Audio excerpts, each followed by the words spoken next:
بہترین ہم سفر کی سب سے بڑی خاصیت ہی یہی ہوتی ہے کہ وہ آپ سے اختلاف اور ناراضگی کے باوجود بھی آپ کا خیال رکھنا اور فکر کرنا نہیں چھوڑتا۔ بیوی شوہر کے لیے ایک آزمائش ہے۔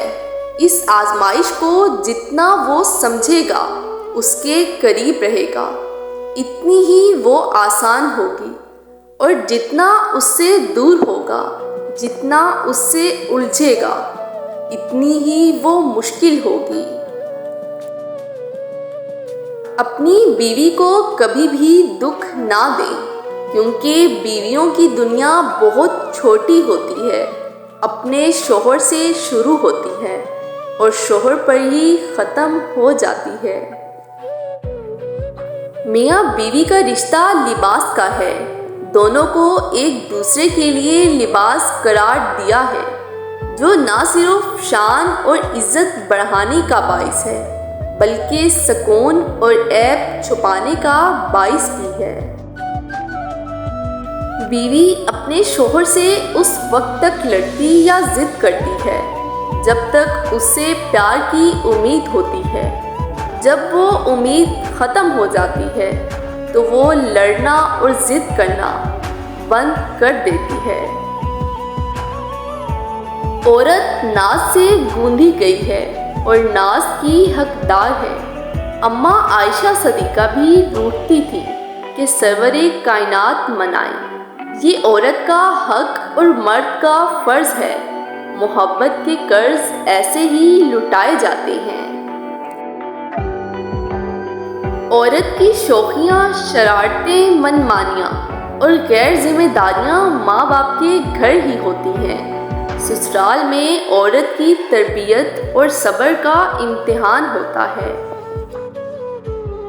سب سے گھٹیا انسان وہ ہے کہ جب تم سے اس کا دل بھر جائے تو وہ تمہاری خوبیوں کی نفی کرے، تمہارا راز فاش کرے، تمہارے اچھے برتاؤ کا انکار کر بیٹھے، اور جو بات تم میں نہیں، تمہارے بارے میں وہ کہے۔ زندگی میں ایسے لوگ شامل کرو جو آئینہ اور سایہ بن کے ساتھ رہیں، کیونکہ آئینہ جھوٹ نہیں بولتا اور سایہ ساتھ نہیں چھوڑتا۔ یہ زمانہ سیرت کا نہیں، صورت کا ہے۔ یہاں خوبصورت ہاتھ جلد پیلے ہو جاتے ہیں اور پاکیزہ آنکھیں پردے کے پیچھے روتی ہیں۔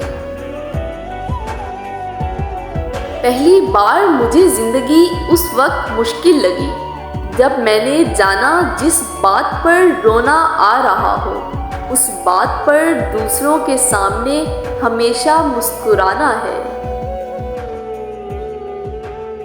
میں نے دوسروں کو خوش کرنے میں اپنے آپ کو کھو دیا ہے۔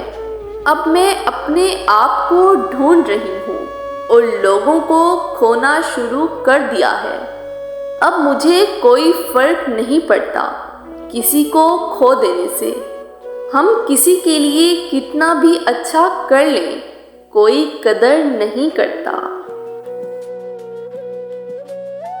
اس دنیا میں سب سے اکیلا انسان وہ ہے جو رات کے کسی پہر اپنی تکلیف سے ہار جاتا ہے۔